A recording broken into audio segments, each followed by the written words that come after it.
आप जिस भी चीज को पाना चाहते हैं उस पर आपको पूरा भरोसा होना चाहिए कि वो चीज मुझे मिलकर ही रहेगी। और आपके भीतर इतनी शक्तियां हैं, आपके भीतर इतनी क्षमता है, और उस क्षमता को आप जागने का अवसर ही नहीं देते हैं। उस क्षमता को आप ज्यों का त्यों अपने भीतर सोने देते हैं। सारी शक्तियां आपकी ऐसे व्यर्थ चली जाती। अगर आपको भरोसा हो जाए कि मैं ये काम नहीं कर पाऊंगा, तो आप कितना भी शक्तिशाली हो, आप उस काम को कभी नहीं कर पाएंगे। और यदि आपको यकीन हो जाता है, तो अगर आप सक्षम न हो तो भी आप सक्षम होने लगते हैं। भरोसा लेकिन इतना गहरा होना चाहिए कि आपको उस पर संदेह बिल्कुल ना हो। इसलिए जो भी आप पाना चाहते हैं उसको जब लिख रहे हो तो उसको साकार होता हुआ अनुभव करें, इतना इमोशन के साथ, इतना भाव के साथ कि जैसे वो साकार ही होने वाला है, साकार होने की प्रक्रिया में है। और चूंकि वह अब साकार होने की प्रक्रिया में है, इसलिए आपको उसकी खुशी भी महसूस करनी चाहिए। यानी जब आप उसको डायमंड डायरी में लिख रहे हैं, जो चीज आप पाना चाहते हैं, तो इस भरोसे के साथ लिखें कि यह साकार होने की प्रक्रिया में है, और भीतर भीतर उसकी खुशी भी महसूस करते रहें। और इस समय अगर आपका एब्सोल्यूट ट्रस्ट है तो इस बात की चिंता ना करें कि कैसे होगा इतना बड़ा काम।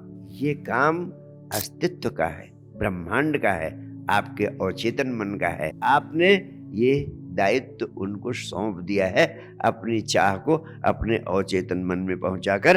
अब आप इसकी फिक्र ना करें। इसीलिए आपको हमेशा एक उदाहरण देता हूं कि हवाई जहाज उड़ाने का विज्ञान राइट ब्रदर्स के पास नहीं था, उसकी टेक्नोलॉजी नहीं थी, कोई इंफ्रास्ट्रक्चर नहीं था, लेकिन वह उड़ाने में सफल हो गए। क्यों?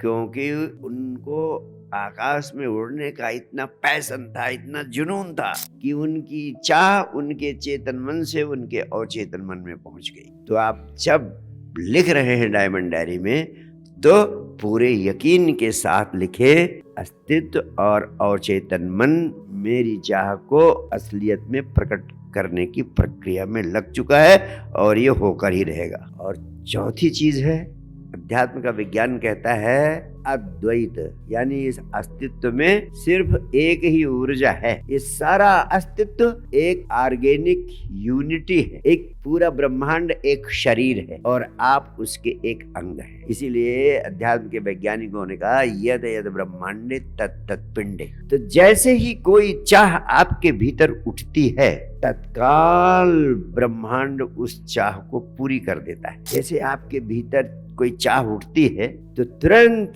आपका जो पिंड है, आपका मन मस्तिष्क है, वो उसको क्रियान्वित कर देता है। जैसे आपके भीतर चाह उठी चलने की, पैर चलने लगते हैं, चाह उठी बोलने की, मुंह बोलने लगता है। ऐसे ही अगर अस्तित्व भी एक ऑर्गेनिक यूनिटी है, तो जब कोई चाह आपके भीतर उठती है, इसका मतलब उस अस्तित्व ने ही वो चाह पैदा की। यानी अस्तित्व उस चाह को पूरा करना चाहता है, और वो पूरा कर भी देता है। जैसे आपके भीतर चाह उठी और चलने की, और आप चलने लगे, वैसे आपके भीतर जब कुछ चाह उठती है पाने की, तो ब्रह्मांड उस चाह को स्वीकृत कर देता है, ग्रांट कर देता है। लेकिन फिर कहेंगे कि मुझे मिलती क्यों नहीं?